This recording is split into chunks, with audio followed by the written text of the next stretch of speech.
Welcome to Embedded. I am Alicia White alongside Christopher White. Our guest this week is Christina Cyr, and we're going to talk about geometry, maybe awards, maybe starting a company. Telephones. Oh, and telephones. Telephones, that's what they're called. Hello, Christina. Welcome. Hi, thank you. It's a pleasure to be here. Could you tell us about yourself as if we met at, I don't know, SuperCon lunch? I'm the CEO of Detour. I created the Circle phone. It's an Android phone with a round display. I've taught over 300 people how to build their own phone at conferences and universities.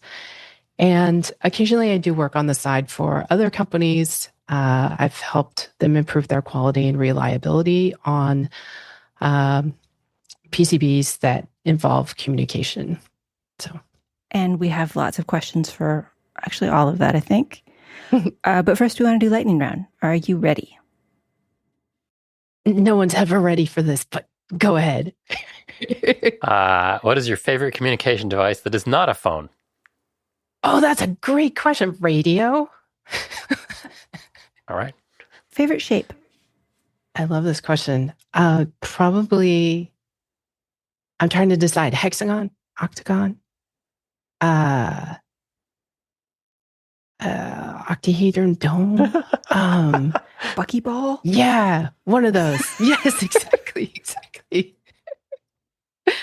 Sphere. I should say sphere. Yeah. Favorite fictional robot? Okay, so I had a list. Prepared. It went somewhere.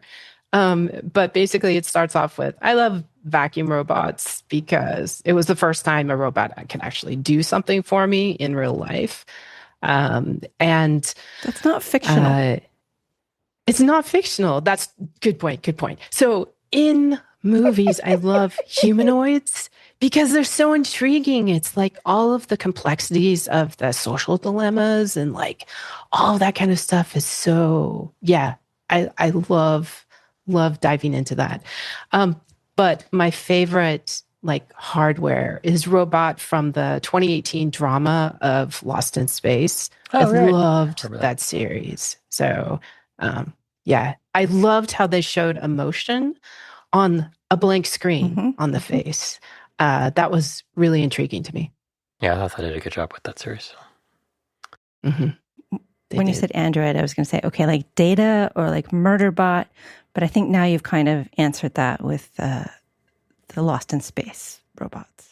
Yeah, just that emotion is amazing.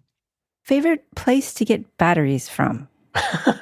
Oh, this is a great spot. So, what a great question.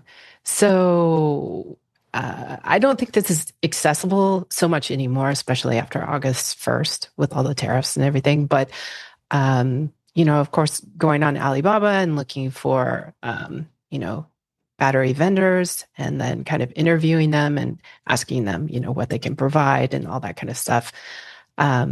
So that's been my favorite. And I have some stories about that because evidently you can ship batteries if they're installed in something. So like when they would send samples, they would rip out like a regular, they would pick a toy and rip out the batteries from the toy and then install the lithium batteries and an extra lithium battery to actually run the toy. So the toy would would run under inspection, but like I would arrive and I would get like this cute, like one was like the Totoro mascot, like a little nightlight, like that you can have by your desk. And my kids loved them. They were fantastic. So I had never thought about that. That's a way that you could ship batteries installed in a device, but like, because they don't really define that very, anyways, this is not a quick answer for lightning round.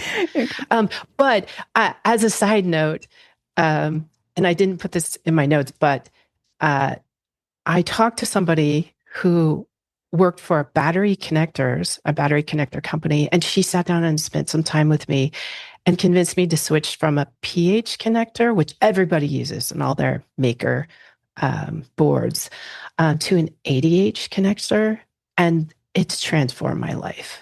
So anybody, I highly recommend switching to the ADH, because, the PH one, you try to pull it out, to like switch batteries or something. And like, it's difficult to pull out. And sometimes you pull out the wires instead of pulling out the plug, and like all these kinds of things. You don't have that problem with the ADH. It's a better connection. It's easier to get in and out for prototypes. And it takes up like a third of the space. These are the JST variants of the JST connectors? Yes. Yeah. Yes. I think I have the wrong ones for all the things I'm doing. And SparkFun actually sells a little tool to disconnect them. No, to pull, to disconnect the connector, because it's so hard to do without destroying the crimp. Yes, that's valuable information. Okay, I will get that tool, because I need it, if I'm trying out somebody else's. But yeah, it's for just anything a piece of that plastic. I build anymore. But yeah. Yeah. And they have better ratings, and for voltages and stuff. It's a vastly better tool. So yeah, any company I work with, I'm like, you really consider switching to this if you can. I'm going to consider that her tip everyone should know. And yeah. That sounds great. We have a quick break before we jump back in. If you're interested in how 3D printing is changing design engineering, Mouser Electronics has some great resources to check out. Their Empowering Innovation Together platform is taking a deep dive into additive manufacturing. That's 3D printing. They're covering smarter production, faster prototyping, and breakthrough materials that move ideas beyond prototypes into real-world products.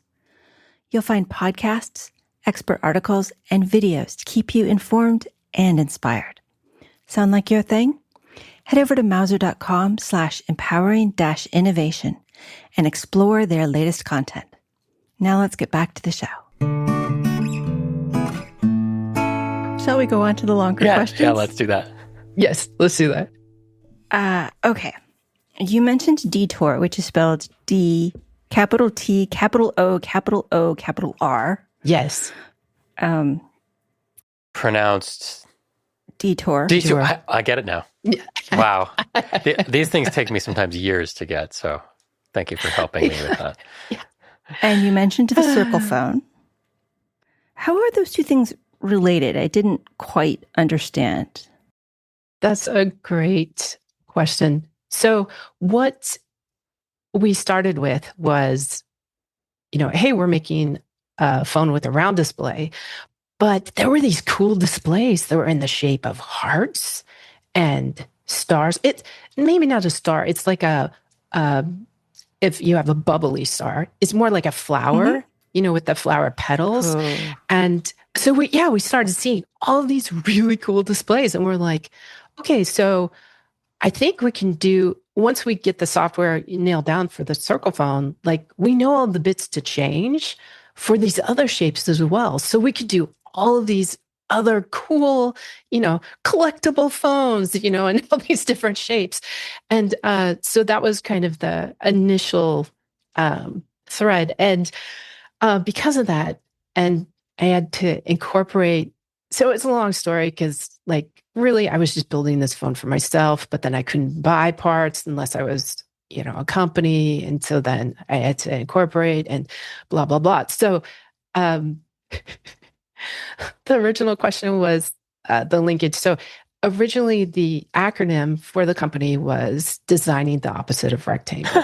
So we could design everything under the sun, any shape, any form, but it could not be the rectangle, because that was what everybody else was building. And this is how we distinguished, what we were doing apart from what everybody else was building. And of course, since all of our co-founders are female, and we've had a very diverse collection of people that have worked on the phone. So we also thought it was a detour, from other companies, and we're actually a social purpose corporation, and, had to file special paperwork for that, which means that you put, kind of people and the environment above profit, and, no investor really wants to see that. But you really have a sincere, earnest desire, to make a better company. So so that was Detour. But the acronym, what it stood for, was also a little bit negative. So we actually have a newer slogan that developed like 6 months later, and it's non-rectangular phones for non-rectangular people. So that would have been a more awkward acronym, though.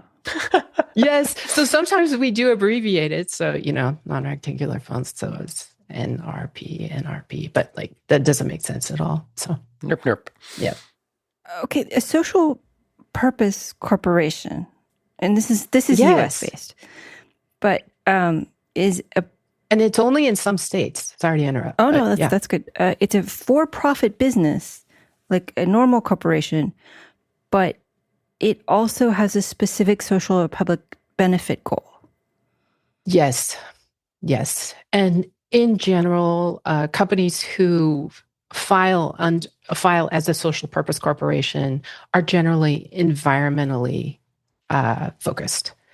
And our phone is environmentally focused as well. The enclosure is supposed to be biodegradable, and it's user repair friendly. So there's a lot of environmental aspects to it. But being environmentally sound in the smartphone industry is really difficult. It seemed impossible. So, yes, it does. But we still keep looking for avenues to do that. And hopefully we'll talk about some of them on the podcast here.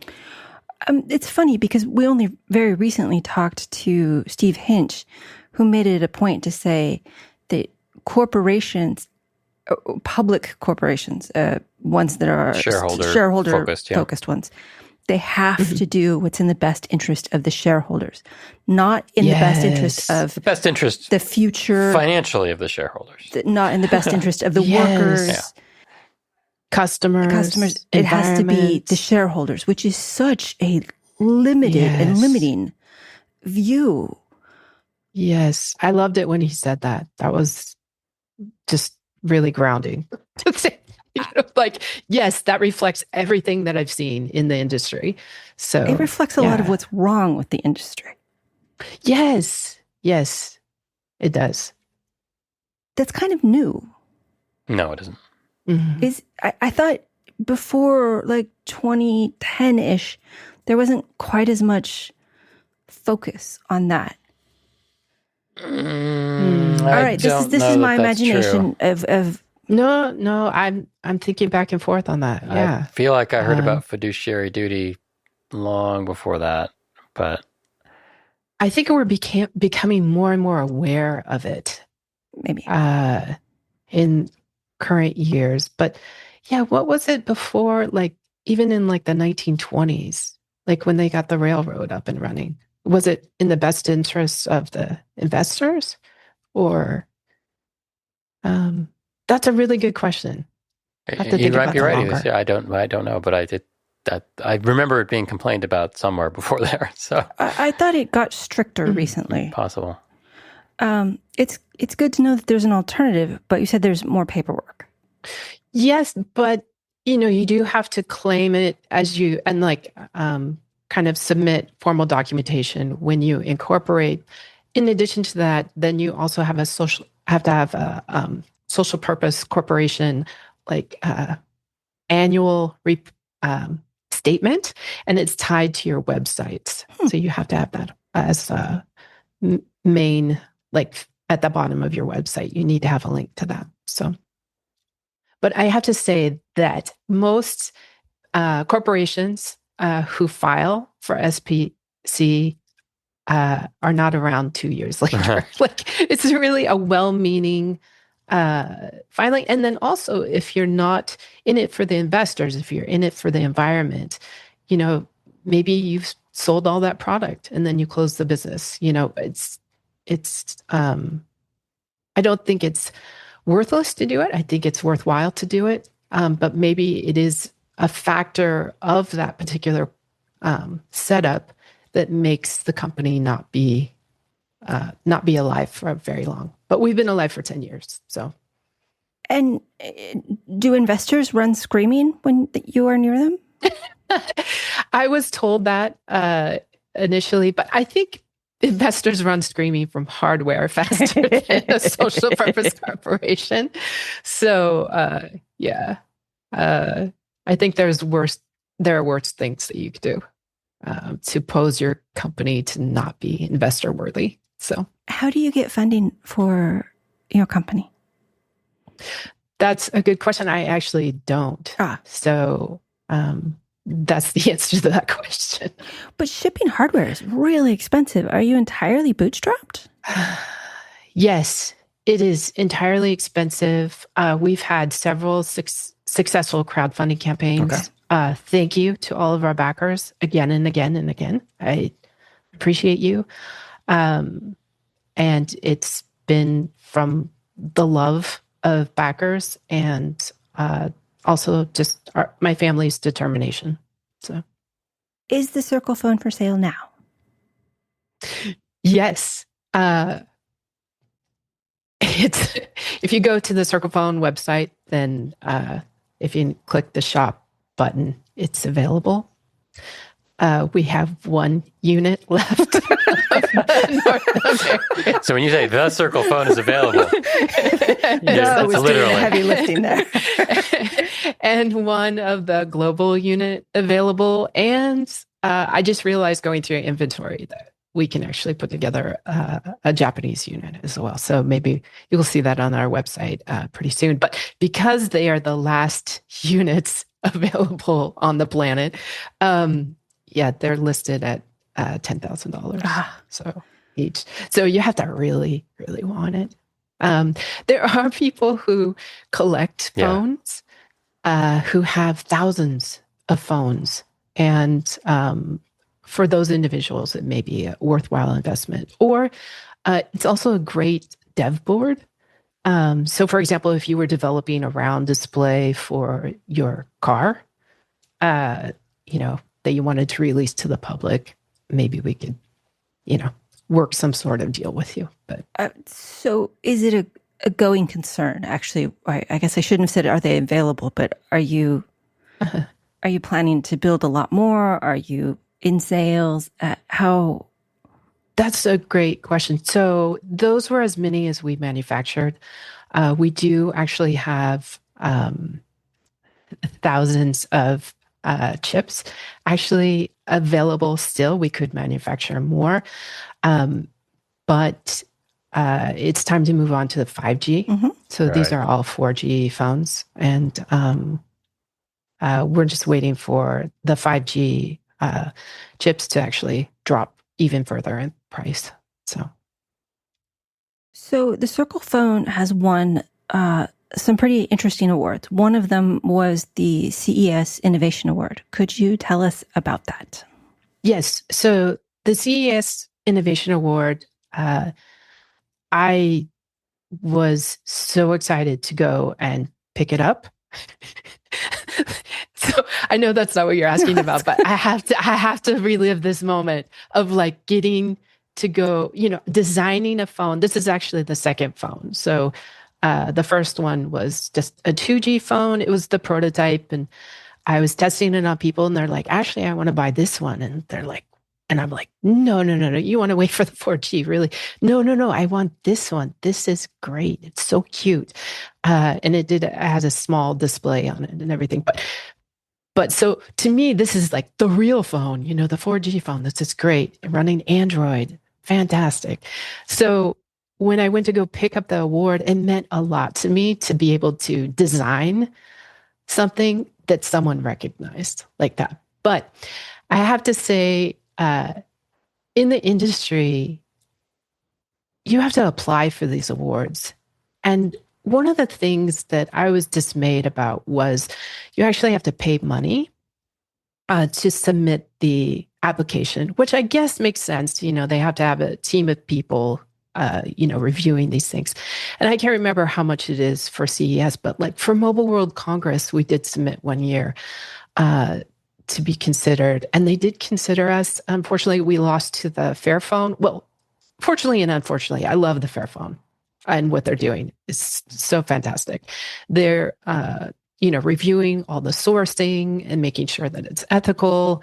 They have replacement parts for your phone, so you can replace, for example, the camera, things like that. And they make sure that, their phone is as environmentally friendly as possible and still looks like a phone, like a rectangular phone that you would see in somebody's hand. Looks like an iPhone. That means, yes, it's wonderful. And I love the team. So in the industry, you get to know like everybody who's kind of your parallel. And I guess you could say like, your competitor or whatever, but I don't consider them competitors. I consider all of the fellow phone makers are like brethren, like siblings. And we're all trying to, do this impossible thing in the face of just unbelievable odds. But so for the Mobile World Congress, I think it was like that year, it was like $600 that you had to pay just to be considered. And it was interesting because the next year I had never received anything like this before, but they reached out to me and said, "Can you please apply again?" So I was like, but at that point I was like so bummed about the previous year. And I was like, no, I don't think we want to spend, another chunk of change on this. But so I don't know if that is if that's the same for design awards and everything. But if you're in the smartphone industry, these are the kind of things that you have to pay for, and also I could go into like also paying for booths and, at all the shows. That's a whole nother ball of wax. But part of the reason I know you went through some of that was because I asked you before the show started. I have been looking at podcast awards. Oh, yes. And just because Steve Hinch says he's an award-winning author, and I was yes, jealous. Exactly. And you're like, exactly. Why can't I have an award? Exactly. And it's like, I don't care what the award is. I'll make you an award.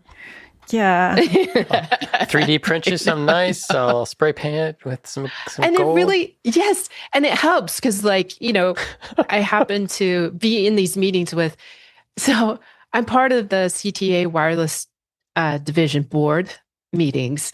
And it's like, it's so hilarious. It's like Verizon and there's Qualcomm and there's Samsung and then there's me. It's just like, and this room is like filled with only like 20 people. And I'm like, okay. But like, I'm talking to the Qualcomm guys and I'm like, hey, I know it's hard to get chips and everything, but like, do you have anything for an award-winning designer? Kind of thing. Like, so it does pay off, I think, to, fill out all these forms because you have to fill out like so many different pieces of paperwork. And like, fortunately, the one for CES, it's all in one questionnaire, but you have to say, why your product is, of course, notable.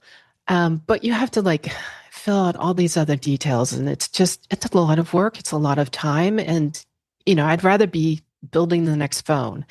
But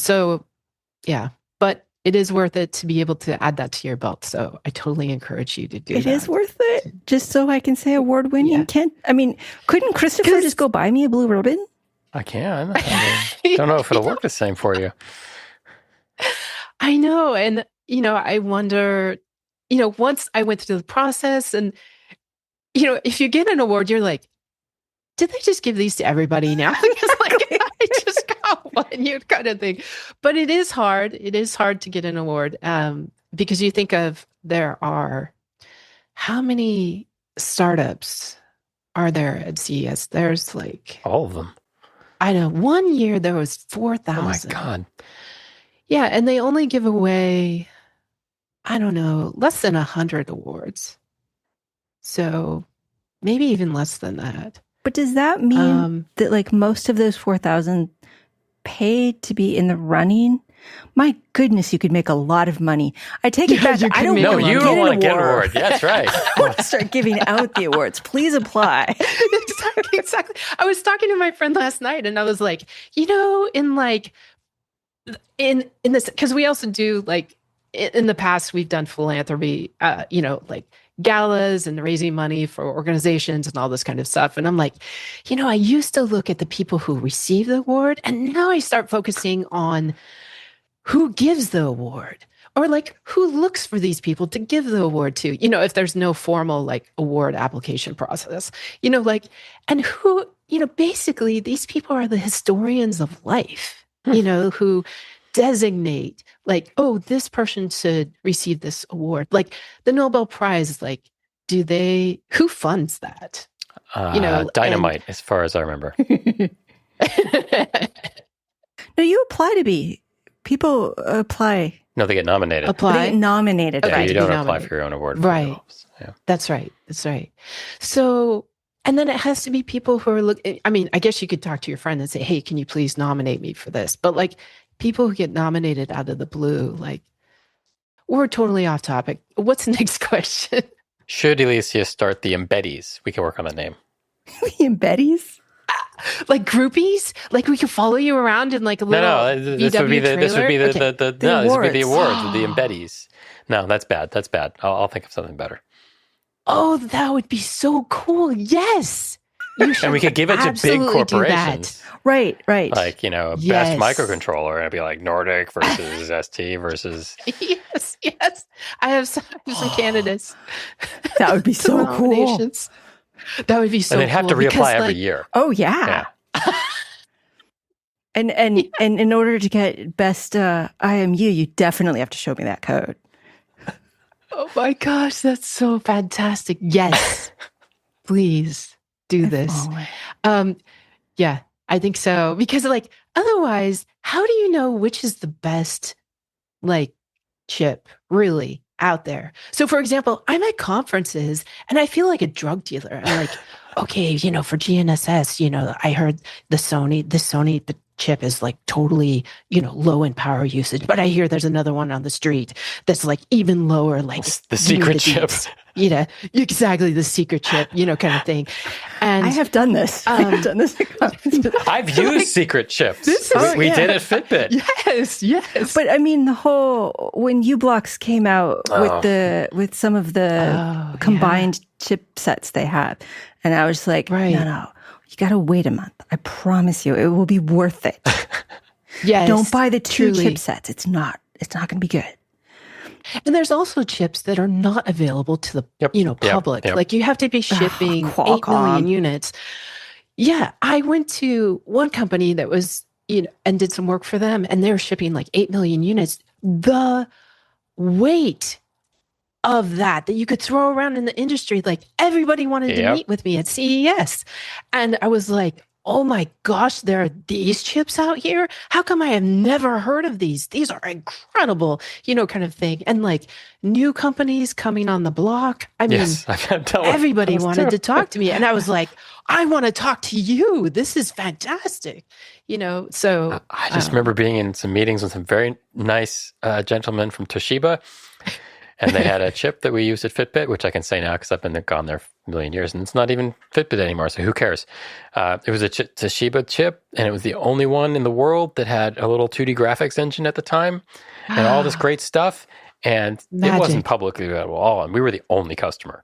And they were like, so we'd made them do silicon changes and all sorts of stuff and go back and forth. And they sent us a simulator when they didn't have, it was amazing. I'd never done anything like that before. But yeah, there's definitely chips out there. It's like, yeah, we have this. Nobody buys it, but it might be perfect for you. And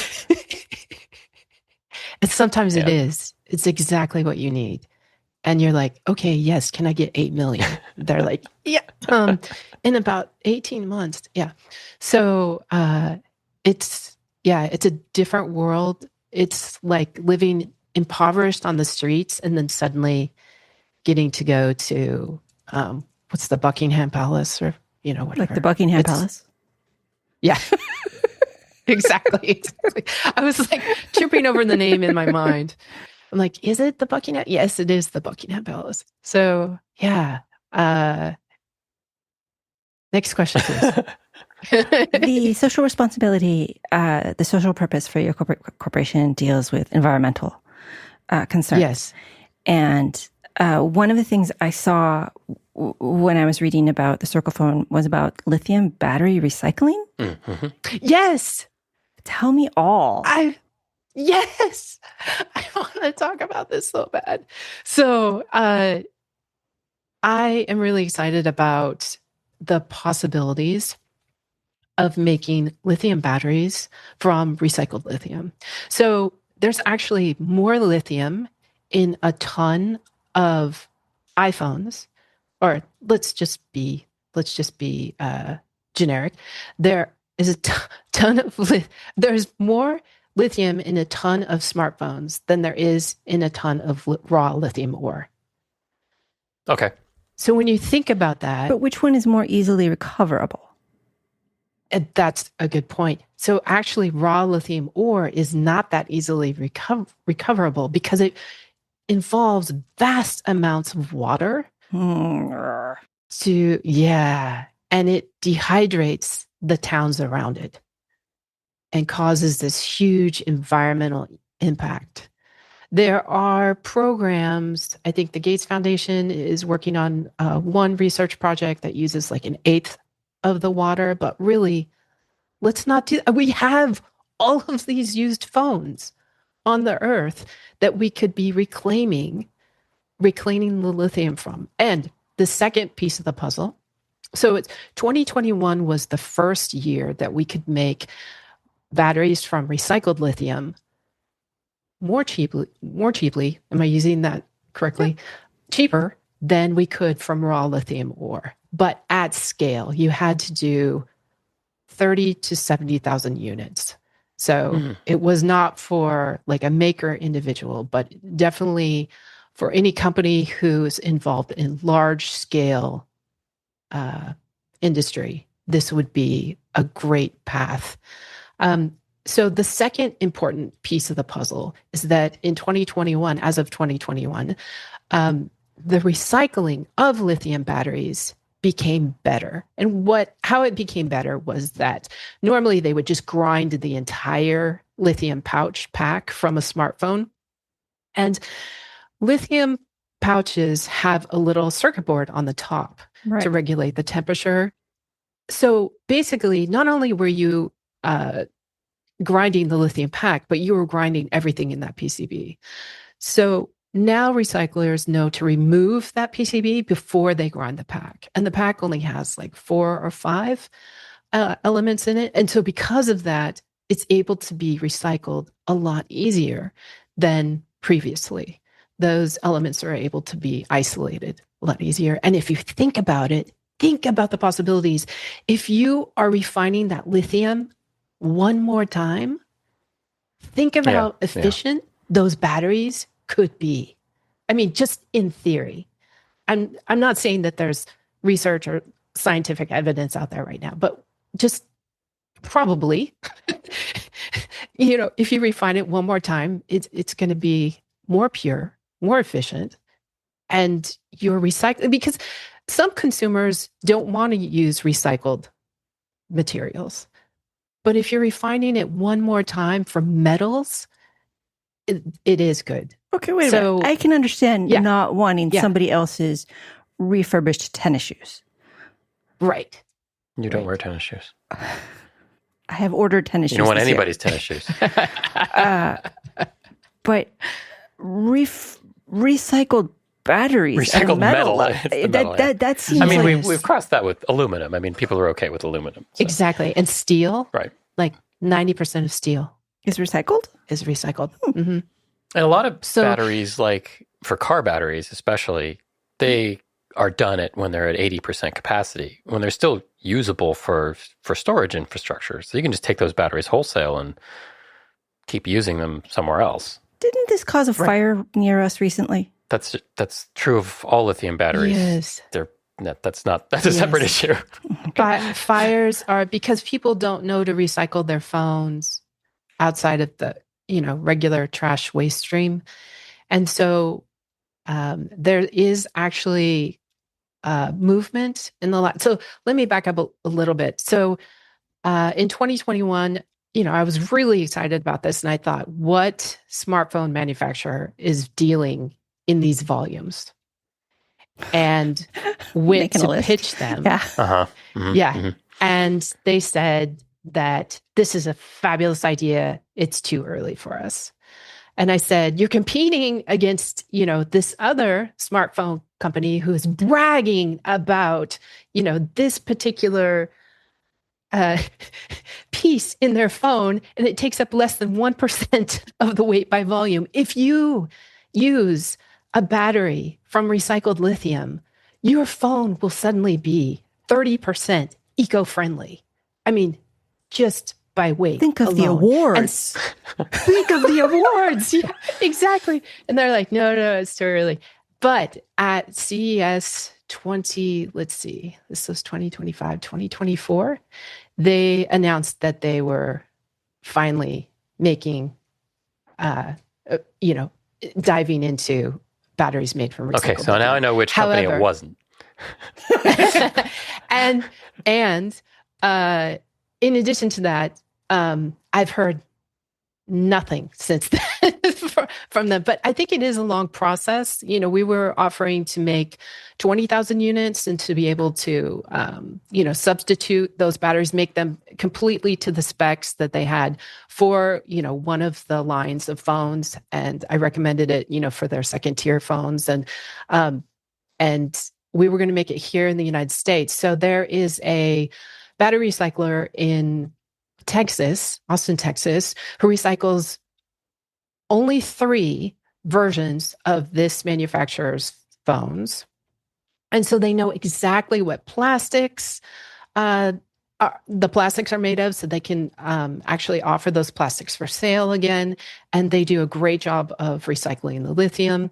And then we had a smelter on the East Coast to be able to smelt the batteries. And then we had a manufacturer, I think in New Jersey, for manufacturing the batteries. So we were all ready to go. But hopefully, since they work with different vendors, I'm sure they're working with their vendors at this time. So moving on from that, I approached Bunny Huang, and I said, gosh, I'd really like to do wouldn't it be cool to do a crowdfunding, effort to make this recycled battery, from recycled lithium.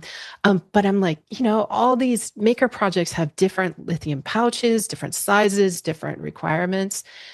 And then he's like, oh, well, why don't you do the 18650 battery? Because that is standardized. And then, people would buy lots of those. And I'm like, I loved you so much before this moment. And then you just come up with this brilliant idea and this idea that I've been thinking about for over a year. And I'm like, thanks. And I'm like, and we were at the Crowd Supply teardown, and I'm like, and he's like, and you could do it through Crowd Supply. And because, with their vendor, they have to whatever you sell through the crowdfunding campaign, they actually have to buy the same amount, to store to sell to average consumers. And I'm like, oh my gosh, you just doubled my, my MOQ. It was amazing. Yeah, he's amazing. And except for my chagrin of coming up with that solution right away. So if you see another crowdfunding campaign from me, notice from me. In the future, it may be for that. But there was one more note on the lithium batteries. The Infrastructure Investment and Jobs Act requires the EPA and the U.S. Department of Energy, the DOE, to develop a national EPR framework for batteries that addresses battery recycling goals, cost structures for mandatory recycling, reporting requirements, product design, collection models, and transportation of collected materials. The kickoff was in April 2025, but it was talked about, kind of bubbling to the surface all in 2024. So if you are into batteries in any way or just even slightly interested, I will send this link to Alicia to add to the show notes for the EPA.gov so that you can join the meetings. And I've learned so much from these meetings about collection practices and like preventing fires, and how many fires have been started just in the last, couple of years from lithium batteries, and how there's going to be more education to the consumer about take back programs, of course, for OEMs, but also how to recycle just anything with a lithium battery. And more battery collection centers will be stood up in the next couple of years because of this. So I'm really excited to see this, because it also means that these items can be recycled even better in the future. So I have hope for our future electronics. So I have some listener questions. Yes. CG asked all of these, okay? She was the only one I talked to. How did you continue to grow technically as an engineer after you left college? Oh, that's a great question. So I bounced from technical job to technical job. I would change jobs every year. Oof. And kind of fun. I mean, as a consultant, I do that. But it was a myriad of things, because my degrees are in biochemistry and physics. And because of that, and because of some... Wait a minute, biochemistry and physics with a side of Japanese, right? Yes, this is true. So what happened was, for example, like I was writing, like in college during the summers, I would write testing procedures for testing piping aboard nuclear submarines. Sure. Yeah, exactly. When they would come in for overhaul, they would rip out all the guts, and then they would put everything back, put all the piping back, and they had to make sure that, nothing leaked. So it'd be for oil, water, air. And I would be the one writing all those testing procedures. I don't know. I was like 19. So why? Why you? Because a friend of mine had the job previously, and he's like, "Hey, I really like this job. It was really cool, but I'm moving on to this other job. Can I recommend your name?" And I was like, "Yes, please. I would love to give this a try." And so, so I did that for a year. I worked on clinical trials for the medicines that people take for AIDS today. The triple drug combination first came out, and I was one of the 3 techs who got to see the results. Oh, wow. Because I was really fortunate, because I added biochemistry like midway through my college education. And by the way, I went to Occidental. Go Oxy. I know you guys went to mine. Oh. And so, and there's tunnels underneath Occidental. Anyways, so cool. But anyways, so I took all the sciences there except for like geology. But anyways, one of the instructors for biochemistry had just graduated with her PhD and knew this new technique, PCR. And so we learned PCR in the lab. And so I got to go do this amazing thing for this research laboratory. And I would just go to work, and a PCR was not as automated as it is today. It would be like a 10-hour shift. And so, you would spin the samples and like do all this stuff. And at the end of the day, you see the results, and I would just start crying. And like the guys over that would do the blue ELISA test would just be like, I know these patients are testing negative on the blue ELISA now. It's just incredible. And up to then we just had, what was it, AZT? And that would just buy you it would just buy you 12 months.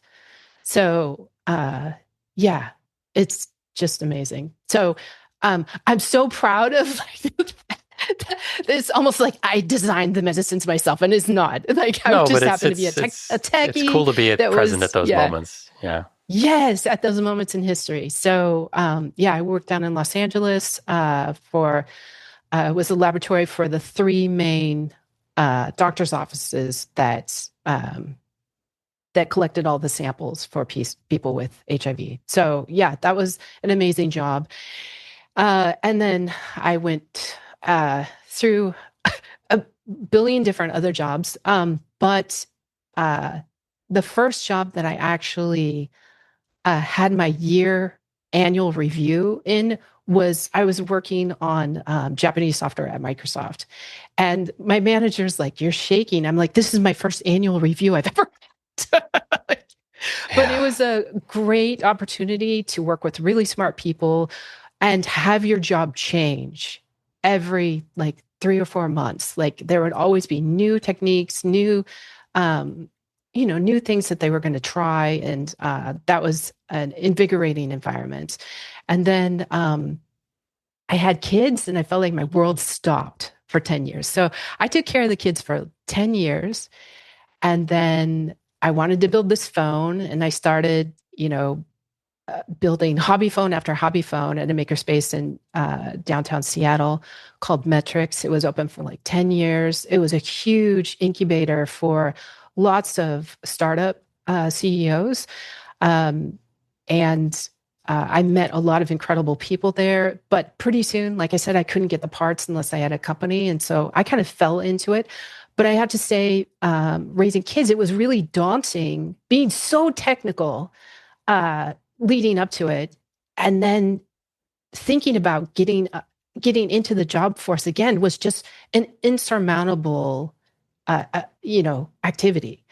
And I would show up at pickup to go pick up my kids, and I would be with these other women, or I wouldn't say other women, let's see, other stay-at-home spouses or other stay-at-home parents who had, like, this one woman had a PhD in chemistry and she had 4 boys. And she's like, "Yeah, I'm not going back to that." And just because it's so we would talk about like our technical degrees and like how hard it would be to enter the workforce again. But once I was in the startup arena, I saw how easy it could be to onboard to a startup who is working on new technology, because a lot of startups don't have a lot of money. They only need you for like 10 hours a week, can only pay you for that amount, and you're learning something new. If I had only known, I would have gone back to the workforce probably at least 5 years earlier. I could have worked while my kids were in school and onboarded that way. So I wish there was some onboarding for people who decide to stay home and take care of their kids, but have worked in the technical industry, because we have incredible minds, and you start to see things a little bit differently after having kids too. So, I have some onboarding tips for people. I'm like, check out, I think it's called Wanderlust now. It used to be called Angel List. It's a list of jobs available for startups. And then cross-reference that with Crunchbase and make sure the startup got funded recently. And then those are great places to not only apply for that job, just contact them directly and say, "Hey, this was my background. I'm interested in your product. Where could I fit in? How could I help? Kind of thing." So, AngelList became Wanderlist? Yes, it was hard for me to keep up with. I think it's Wanderlust. Yeah, because AngelList seems to be some sort of other thing now. Right. Building infrastructure, powering startup economy, whatever that means. All right. Yes, it really veered. Oh, Wellfound. Excuse me. Wellfound is the name. Thought they'd just gone away. Okay, good. Mm-hmm. Search for guitar pedal embedded development jobs. Okay, Sorry. So I'm going to cut this part. I think it's really important for people who are out of the workforce to realize that you don't have to jump in the pool over your head. You can dip your toe in. This is an important point. And the startups are actually, it's easy to get sucked into them. And you should realize that if you hit a good startup and they grow really fast, they're going to want you to work for them. But truly, for a lot of startups, a little bit of help is enough. Yes. And if you're doing it for your intellectual curiosity, you might be able to do some work for a lower rate. I mean, don't devalue yourself. Yes. But there is, you can do pro bono work that is interesting to you. without devaluing what will be the rate you have when you go back to a full-time job. Indeed. And 9 out of 10 startups actually fail. Right. So the chance that you're going to be part of a startup that actually succeeds is rare. But you will learn so much just in even the first 6 months that you work there about business. You'll learn about the technology that they're working on. You'll get to meet interesting people. That's, when I first started, I realized it wasn't how much cash I had, but who I knew, to ask about these important technical topics. That was actually a better currency than the dollar. So, and it gives you access to people who have done it before. And whether or not that turns into a formal mentorship relationship, or if it just turns into I got a call from some investor. Have you ever used them? And the other person says, stay away. That sort of information is really worth it. This is true. And in particular, in hardware, when you're pitching investors, so the typical number for pitching investors until you get funded for software is the average number is like 30 to 45. But for hardware, it's 149. So you have to pitch a lot of investors, and that's if you know what you're doing. Like, not the investor who invested $10,000 last year. You have to wade through a lot of those investors to get to the ones who are actually investing, not hundreds of thousands of dollars, but actually millions of dollars, because hardware is expensive. It's really expensive. So those investors are few and far between. And I'm blanking on the name. Crunchbase, of course, is a place to go, but there's, I'm sorry, I'll put it in the notes later, but their PitchBook is definitely the place to go. And that's like, to get access to PitchBook, it's a repository of, who's invested in what. It's very reliable. They do their research. They were bought by Morningstar years ago. It's just their information is really solid. However, to get a subscription, it's like $5,000 per month. Yet, if you are an alumni or a college student, or you can even hire a college student who has access at their college to PitchBook, that's worth your time and money to invest in, to do that research and find out what investor is actually interested in your product. It saves a lot of time and a lot of wasted energy. Do you have any advice for someone wanting to get started on their own hardware idea? Just do it. Just do it. You learn so much just by diving in and figuring it out. You meet so many people, because you'll get the courage, you'll get over your hesitation, because you'll want to know so badly, like, what chip was in this product kind of thing.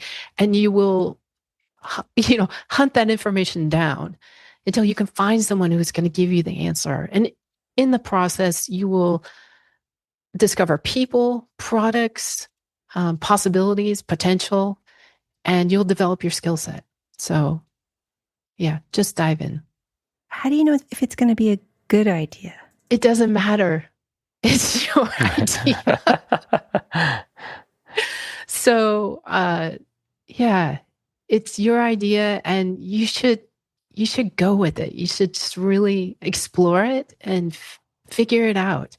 And along the way, your idea will probably change, and you'll get new ideas. And it doesn't matter if it's a good idea.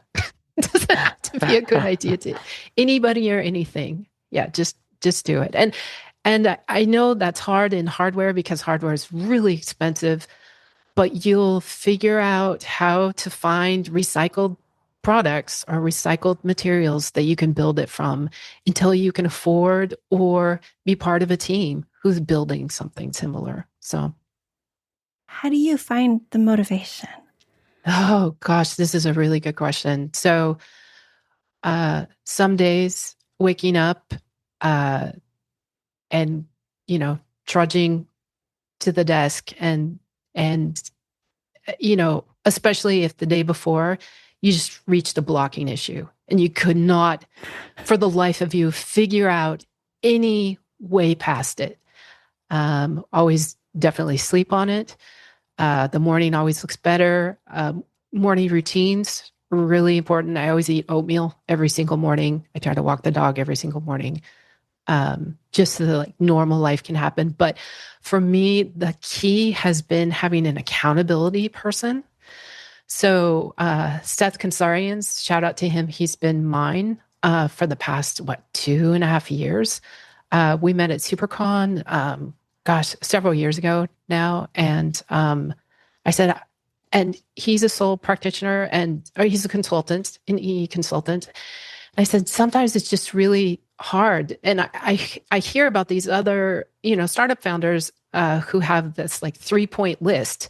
And they're like, if I can just get this 3-point list done today, not a whole sea of activities, but just like, this is my 3-point list. And sometimes it includes, calling the doctor for that doctor's visit or whatever. It may not be specifically work focused, but just having that task list every single day and then sending it to him and exchanging one with him. I can also, bounce questions off of him because he's an EE. So it's kind of water cooler talk, like, hey, yeah, I'm working on this chip and I used, this microscope or I used this analyzer and I had some good experience with it, but, there were some caveats and here they are, kind of thing. So having that accountability buddy, especially if they're in your industry, really, really helps, especially if you're a sole consultant. So that's really helped for me. And the other thing that's really helped for me, I know this isn't like motivational, but it ends up being motivational. For every project I work on, I have a little notebook. So some people save these in various formats. Since, of course, I was a Microsoft baby, I saved them in Word, but it has pictures and links and to whatever I'm working on. And I don't have to input things every day. So it's not like I call it my work journal, but it's not like, I do also have a work journal, but it's per project. So for example, when I worked on the display driver for the Circle phone, for this latest version, it was banging my head against a wall for 6 months. And it turned out 4 months in, they gave us the wrong file. Oof. And another month later, they sent us the new file, but the intermediary who was trying to send it to us, it got trapped in his email. He missed it for a month. So it wasn't until the last month that actually could finally get that file and start developing the display. And what that did to our business was, it was really horrible, but you learn to just keep going. And I also had links of like all of the threads that I could pull off the internet in one place. So when I had to go back to the display, so I made another one for the camera driver, and the camera driver, like I got it working. We were on the road to what was it? The 2020 CES. We had a booth there and all the kind of stuff. And then I was like, oh my gosh, the back camera's not working. Like, what is going on? What are we going to do? And fortunately, everybody wanted to take a selfie with the phone, right, but like not too far away. So thank God. There's some tricks that you learn in the booth that, like, for example, people will not input their email or contact information into, like, if you have a tablet, Heck or no. like if you want to scan there. But if you have a pad of paper and a pencil or a pen, and you're like, Oh, did you want more information? Well, yeah, we're keeping this list, for people who wanted more information, but it's just on this pad of paper. Like, so many people will give you their email address, and they can see other people's email addresses and what questions they wrote down. And like, I could not believe that. Like, it was mind-boggling to me and horrifying to me. Like that this, like, it was like so old school. They were like, oh yeah, sure. And like, oh yeah, I know this person. And like, I meant to talk with them and blah, blah, blah. So like, yeah, it was mind-boggling to me. So we always keep a pad of paper and a pen now at the booth, just in case people do want to leave their contact information for later. But yeah, isn't that astounding? It's like social, what is that called? Social engineering? It's really interesting. And you said input your email, and I have been in booths, and I'm just like, no, thank you. I'll walk away now. Right. And yeah, exactly. If you handed me a piece of paper and I was sort of interested, especially if I got to see the other people's email addresses and questions, for some reason that would make me do it. It disarms you. It totally disarms you. And I can't tell you how awful it is for me later after the conference. I'm exhausted. The next week I pull up this pad and I have to like transcribe all of the email addresses, to send them the information that they want, do the follow-up and all that kind of stuff. And I'm sure this is what salespeople do. They keep your contact information, they follow up after the event, and they're really good at that. And I've noticed there's a cadence for CES, there's a cadence. Typically, I'll get a follow-up from a vendor like 2 weeks after, because everybody's just exhausted. They usually have some cold or something. The crowd. Because it's like CES, I love it to death, but like one year over 200,000 people attended, and there are only 150,000 rooms in Las Vegas. So like you do the math, it's like, and that was before before the pandemic. So before everything, went online, and they have tons of people attending online in addition to everybody who attends in person. There are 13 different tracks. So whether you're doing, what is it? Health or smart home or education, or, they have all these different tracks. It's like 13 different conferences all in one conference. It's amazing. And you definitely have to wear tennis shoes. It's in several different venues. You have to take the monorail between different venues. Yeah, it's enormous, but you see so many inspirational things at that conference. I love it. Talking about good conferences, that Teardown and SuperCon, those are my loves. So, Christina, thank you for spending so long with us. I have more questions, and yet we should go about our day. Definitely. It's a good Sunday here in the Northwest. We're migrating from blackberry season to apple season. So I hope the weather is holding up for you down where you are. It's perfect. So we need to go out and play. Yes, definitely with the dog. Do you have any thoughts you'd like to leave us with? Go out and learn. That's my final thought. It's a good one. Our guest has been Christina Cyr, Senior Principal Electrical Engineer and CEO of the Circle Phone. Thanks, Christina. Thank you. Thank you to Christopher for producing and co-hosting. Thank you to our Patreon supporters, and to Mauser for supporting us. Thank you to Deborah Ansel for the connection, and CG Oluwadara for the suggestion. And then thank you for listening. You can always contact us at show@embedded.fm or hit the contact link on embedded.fm. And now a quote to leave you with. This is from T. Kingfisher. Hemlock and Silver came out recently, and I started it before this show and barely made it on time because it is a good book. There is a crazy, wild light that comes over you when you discover something new, something extraordinary. If you try to share that and people look at you blankly, it's crushing. But if there's someone else there to say, really? And take fire with enthusiasm alongside you, well, that will keep you going for a long time.